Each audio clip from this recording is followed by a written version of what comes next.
On y est. Quelques heures avant ce jour-là, qui commence en réalité demain matin. Parce que le Ikar de la Kriya de la Megillah d'après les Poskim, c'est le jour et pas celle de la nuit. La Kriya de la nuit, elle est importante, elle est obligée. On est obligé de lire la Megillah le soir et de la répéter le lendemain. Le principal chiyuv de la Megillah, c'est demain matin.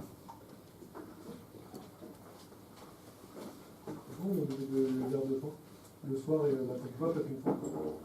Laïla ikra velo ta'ane, Yomam ikra velo ta'ane, Laïla velo dumiyali, de ce verset. Esther, elle a prié Hachem le jour et la nuit. De ce verset, on apprend qu'il faut lire la Megillah le jour et la nuit.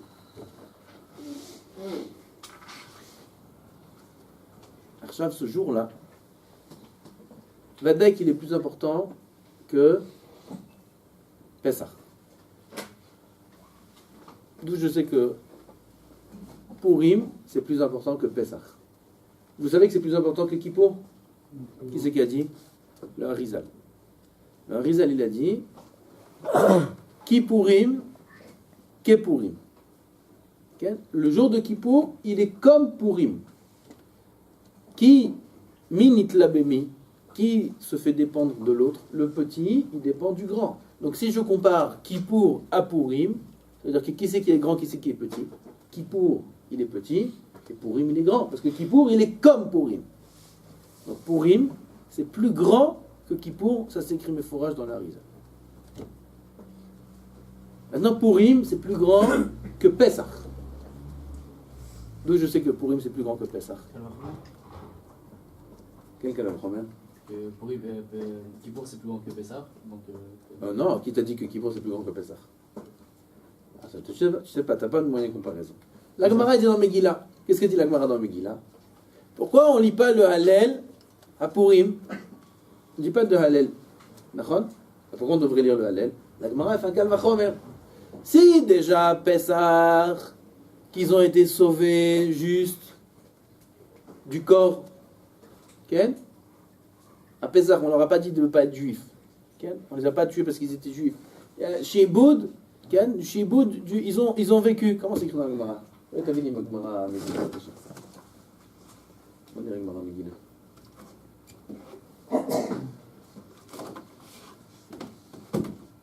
Protégez ma kibbouna, Koukoula. Protégez ma kibbouna. Qu'est-ce qu'il dit la Gemara dans Megillah? איך כתוב פה?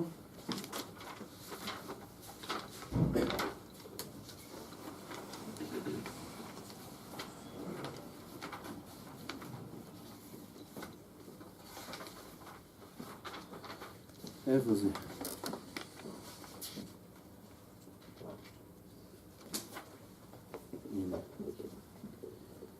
ומה מעבדות לחירות אמרינן שירה? Mimita le chaim, le kol sheken. Si déjà, de Avdout le Kherut. En Égypte, qu'est-ce qu'on était? Il y avait un xardine que les juifs doivent mourir? Non. On était esclaves. Si déjà, de l'esclavage, de passer de l'état d'esclave à l'état de libre, il faut dire une shira. Alors, de passer de l'état de vivant, de mort, à l'état de vivant, kol sheken, il faut dire une shira. En Égypte, qu'est-ce qu'ils étaient? Sachakol esclaves. Ils sont devenus libres, ils ont fait la shira, et à cause de cette shira, grâce à cette shira, il faut faire le halel. Kol sheken, à Purim, on devait tous mourir, et on est resté vivant, qu'il faut faire une shira. Donc Purim, c'est plus grand que Kippour, que Pessah. Purim, c'est plus grand aussi que Shavuot. Pour répéter comment est-ce que... La Gemara a dit, si déjà, pourquoi on fait le halal à Pessah? Parce qu'on est sorti de l'esclavage à la liberté. Ouais. Kol sheken Purim, on doit faire le halal parce qu'on est sorti de la mort à la vie. Donc tu vois que le principe de Purim, il est que Birta, on est resté vivant, c'est plus grand que de devenir libre. Rav, Purim c'est plus grand aussi que Shavuot. Pourquoi? Parce que Shavuot, on a pris la Torah, c'est vrai qu'on a reçu la Torah à Shavuot. Alors, tout ce qu'on a reçu la Torah, c'était Bekfia. Kadosh Baruch Hu, il nous a obligés de la recevoir. Comme il est écrit dans Chazal, qu'il a levé le Har Sinaï, il nous a tous mis en dessous du Har Sinaï, il nous a dit, vous voulez la Torah? Avant qu'on réponde, il nous a dit, si vous la prenez, tant mieux. Si vous ne la prenez pas, là, ça va être votre tombe. Comme ça, il a dit à Kadosh Baruch Hu. Quand il y a que vous entraîne, ça va être ta tombe ici. Comme ça, tu donnes la Torah. Ça veut dire, tu ne la prends pas, de toute façon, tu vas mourir si tu ne prends pas la Torah. Parce que même vivre sans la Torah, c'est la mort. Tu es obligé de prendre la Torah. Donc, on a pris la Torah à Shavuot, à Valon, on était forcés. À Purim, ils ont repris la Torah par amour. Qu'est-ce qui est plus grand? Hadar Kibloua Misimcha, ils ont repris la Torah d'eux-mêmes. C'est pour ça que le jour de Purim, il est immense par rapport au jour de Shavuot. Le jour de Purim, c'est le jour qui représente qu'on a pris sur nous la Torah par amour, par Simcha. Donc Purim, il est plus grand que le jour de Shavuot. Regardez combien on se prépare pour le jour de Shavuot. 49 jours durant mer. On se prépare pour arriver à la fête de Matan Torah. Et on te dit là maintenant, Purim, t'as oublié? Purim, t'as pris la Torah aussi, elle valait encore plus que Shavuot. Tu l'as pris par amour, la Torah. Mais comment on peut dire qu'à Purim, on a pris la Torah Béhava alors qu'on a été oppressé et c'est après ça qu'on a pris la Torah Béhava? C'est à cause, c'est parce que Amen, il a voulu nous détruire. Oui, mais on ne nous a pas forcé. Sinon, moi. On ne nous a pas forcé. Et en plus qu'ils ont pris la Torah Béhava, c'est après. Une fois qu'il y a eu le Nes, une fois qu'il y a eu le Nes et qu'ils ont été délivrés, là il y a les psukim qui montrent combien Am Israël ils ont accepté la Torah Béhava. Ils n'ont pas pris la Torah parce qu'ils étaient avant la Gzera, avant le décret. Ah, putain, ils ont pris après. Le jour de Purim, il est plus grand que le jour de Shavuot même. Il est plus grand que le jour de Pessah, il est plus grand que le jour de Kippour. Qu'est-ce qu'il y a de tellement grand dans ce jour de Purim? C'est la plus grande fête, là? Oui. Badaï, c'est la plus grande fête. On a dit déjà dans les cours derniers que tous les Moadim, toutes les fêtes à la fin des temps, elles vont être Bétélim, ils vont s'annuler, sauf Purim. C'est la fête, par excellence. Il y a une fête où il y a tellement de mitzvot en tellement peu de temps. Il n'y a pas. Shloch Manot, Matat Levionim, Mikra Megillah, Mishté, tout en combien d'heures? Quelques heures à peine qu'on a demain matin. Il y a une autre nécoude importante dans le jour de Purim. Il y a écrit que quand les Bnei Israël, une des preuves dans la Gemara, dont on sait que Purim elle a été écrite de Ruach HaKodesh, c'est écrit Ushlalam la voz, Uvabiza, lo shalechu et yadam. Quand ils sont partis faire la guerre, Am Israël, ils n'ont pas touché au butin de l'ennemi. Pas un juif, il n'a pas pris une pièce, un centime il n'a pas pris du butin de l'ennemi. Ils ont fait la guerre contre des pays entiers, les juifs. Ils sont entrés dans des dizaines et des centaines de milliers de maisons. Ils ont tué des centaines de milliers de personnes et ils n'ont pas touché à un centime du butin. Et ça, c'est Ruach HaKodesh qui dit. Parce que nous, on ne peut pas savoir. Tu étais derrière chacun d'entre eux? Non. De là, on prouve que la Megillah Esther, elle a été écrite de Ruach HaKodesh. Parce que la Megillah témoigne qu'il n'y a pas un juif qui a touché à un shekel. À $1. Ushlalam, la voz, il y a écrit plus que ça. Que tout le shalal, tout le butin, il était à leurs yeux. La voz, c'était kloum. Tout le matériel, tout le inyan du Olam Hazeh, tous les profits du Olam Hazeh à leurs yeux, ça valait rien du tout. Rien. C'était bouse. C'était shlalam la voz. Ça représentait rien à leurs yeux. Ils n'avaient même pas envie de prendre l'argent. Ils ont vu tellement la dvekout avec Hachem. Ils ont vu tellement les miracles de Boré Olam. Ils ont vu tellement combien Kadosh Baruch Hu, sa Hashgacha, elle était dans chaque détail, que dans leur cœur, ça leur a donné un dégoût du Olam Hazeh. Comme Rabbi Akiva, une fois on l'a attrapé, et il y avait un des rois là-bas, des empereurs, il voulait faire le fauter. Il voulait faire fauter. Comment ils ont fait? Qu'est-ce qu'il a fait? Il l'a enfermé dans une pièce avec une femme, pas du Olam Hazeh, une femme du Olam Haba. tellement elle était belle. Ken, une prostituée. Et il l'a enfermée là-bas toute la nuit. Et elle vient, le lendemain, elle est venue voir l'empereur et dit: quelle punition atroce vous m'avez fait de m'enfermer avec cet homme-là. Qu'est-ce qu'il a fait? Ils ont eu peur, ils ont cru qu'il a maltraité ou quoi? Ken, qu'est-ce qu'il a fait? Toute la nuit, il m'a craché dessus. Toute la nuit, il m'a craché dessus. Ken, Mazé, quelle honte vous m'avez fait. Qui me touche pas, mais c'est d'air. Elle me crache dessus toute la nuit. Mazé, Rabbi Akiva, Olam Hazé, ça le dégoûte, Olam Hazé. Il est dégoûté du Olam Hazé. Il est dégoûté des Ta'avot. Ushlalam Lavoz. On méprise les Inyanim du Olam Hazé. Zepourim, quand un homme il est kolkar kashour avec Boré Olam, il est tellement proche de la Shrina, il est tellement proche de la Kedusha. Ushlalam Lavoz. Tous les Inyanim du Olam Hazé, ils deviennent bousses, ils deviennent petits, ils deviennent bas. Qu'est-ce que tu me parles de tes dollars, et qu'est-ce que tu me parles de tes affaires, et de ton argent, et de tes téléphones, et de tes voitures, et de tes ch'touillottes? Valim, de quoi tu me parles? Tu sais ce que j'ai moi? J'ai Boré Olam. Regardez un barreau quand il est...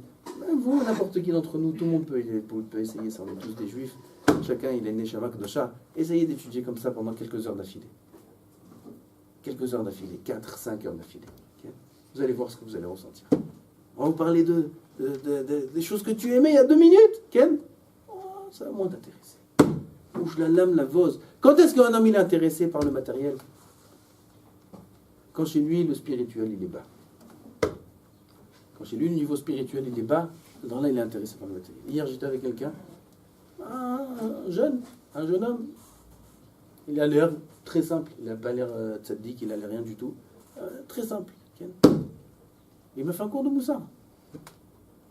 Il dit: qu'est-ce que tu travailles? Le travail, ça marche très bien. Oh, Hachem. Et son beau-père, il est très riche. Et son beau-père, il lui propose à chaque fois de faire des affaires. Et qu'est-ce qu'il me dit? Pourquoi je vais aller faire des affaires? Je gagne 10 000 shekels par mois. Ça me suffit, moi, ma femme. Qu'est-ce que je vais faire avec plus? Qu'est-ce que tu veux que je fasse avec plus? Il a l'argent devant lui, il a l'argent. Il va juste faire d'autres trucs. Il a l'argent devant lui. Qu'est-ce que tu veux que je fasse avec plus? J'ai pas besoin. Tu vois, c'est Yehudi Pachout. Il étudie Baruch Hashem la Torah tous les jours. Il a la tête sur les épaules, ce juif-là. C'est un juif racham, ça. Qu'est-ce que tu veux que je fasse avec Ouch la lame la vose? Je suis mévasé les Inyanim du Olam Hazé. Boz, ça veut dire que je rabaisse, ça ne m'intéresse pas. De quoi tu me parles? De quoi tu parles quand tu es dehors avec tes copains? De quoi tu parles? Tu m'daber al Inyanim du Olam Hazé, ou tu m'daber al Torah? Tu parles de Rouchaniout, tu parles de Yirat Shamayim, tu parles de Rabbanim, tu parles de Tzadikim, tu parles... Ou alors tu parles de quoi? Tu peux parler de voiture, ou du match de foot, ou de ceci, ou de cela. Ça montre où tu te trouves. Ça montre où tu te trouves. Si les sichot qu'un homme il a avec son prochain, la guide la adam masicho, afilu sicha kala sheben ish leishto. Dans le Olam Haba, on va juger l'homme sur quoi? Sur les sujets de discussion qu'il a eu avec son prochain. Makara, pourquoi ça sort de parler de tel sujet ou de tel sujet? Le sujet de discussion en soi, c'est pas le problème. Le sujet de discussion, il va juste dévoiler qui tu es. Il va juste révéler qu'est-ce que tu as dans ton intérieur. Pourquoi un homme il est nikar, bekoso, bekiso, bekaaso? Un homme il est reconnaissable dans ces 3 choses-là. Quand il boit, quand il dépense de l'argent, quand il a des pertes d'argent, et dans sa colère. Okay? Ça va dévoiler qui tu es réellement. Là, t'es nikar. Là, t'es nitfas. Pareil, un homme, dans ses sirotes journalières, il rencontre un ami. Ils vont parler entre eux. De quoi vous allez parler? Ils vont parler de choses et d'autres du monde. Ils vont parler des informations. Ils vont parler de l'attentat, de ceci ou de cela. Alors ils vont parler de Divrei Torah, de Divrim Rouchanim. De quoi ils vont parler? Ce qu'ils vont parler, ça va dévoiler qui ils sont. Hazeh Inyan Gadol Shel Purim.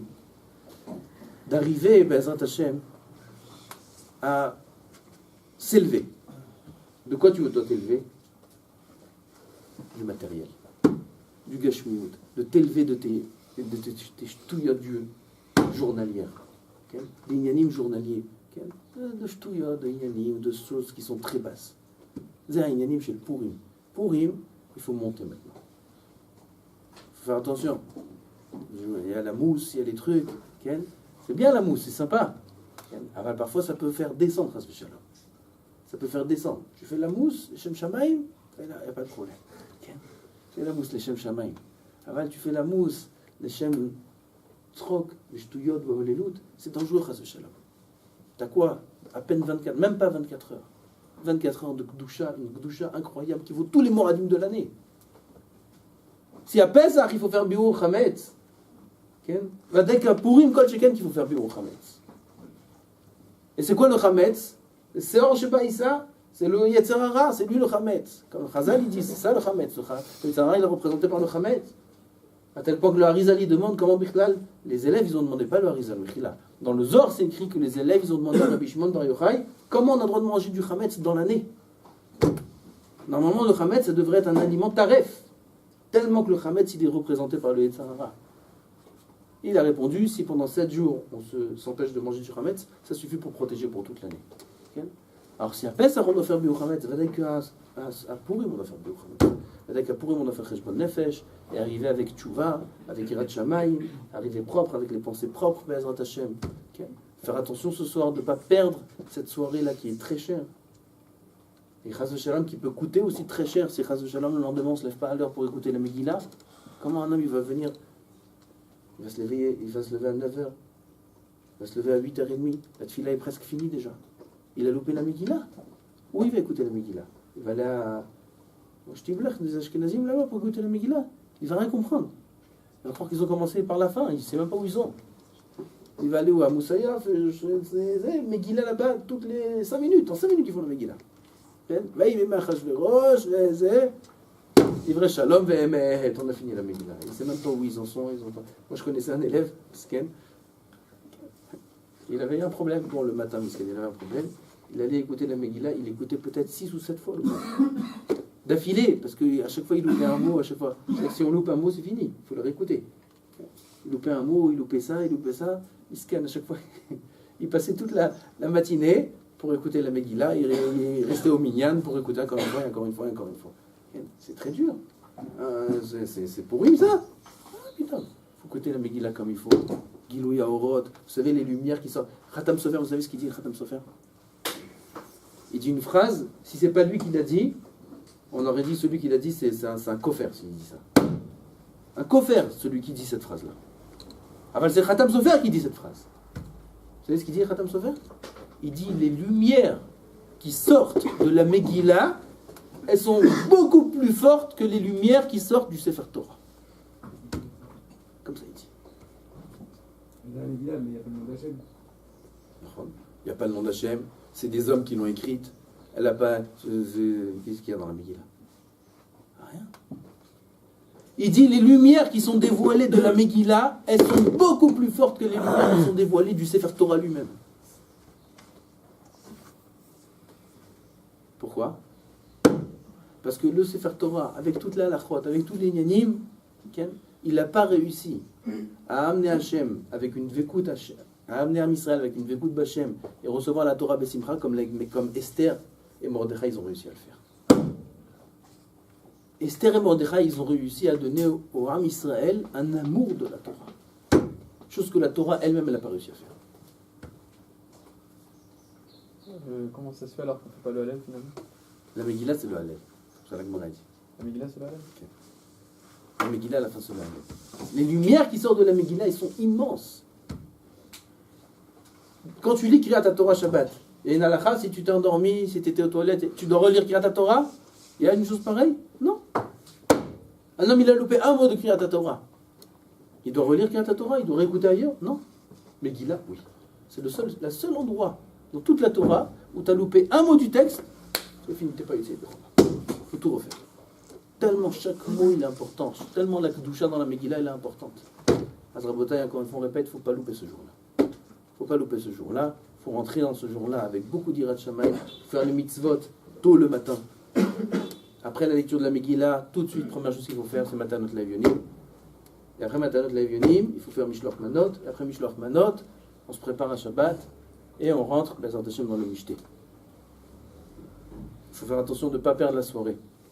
La soirée, il y a un grand Yetzirah dans cette soirée, où on traîne tard, vous allez manger chez Rav Louvi, après vous allez revenir, après en route, en chemin, on ne sait pas ce qui peut se passer, il y en a qui vont se perdre là, il y en a qui vont se perdre là.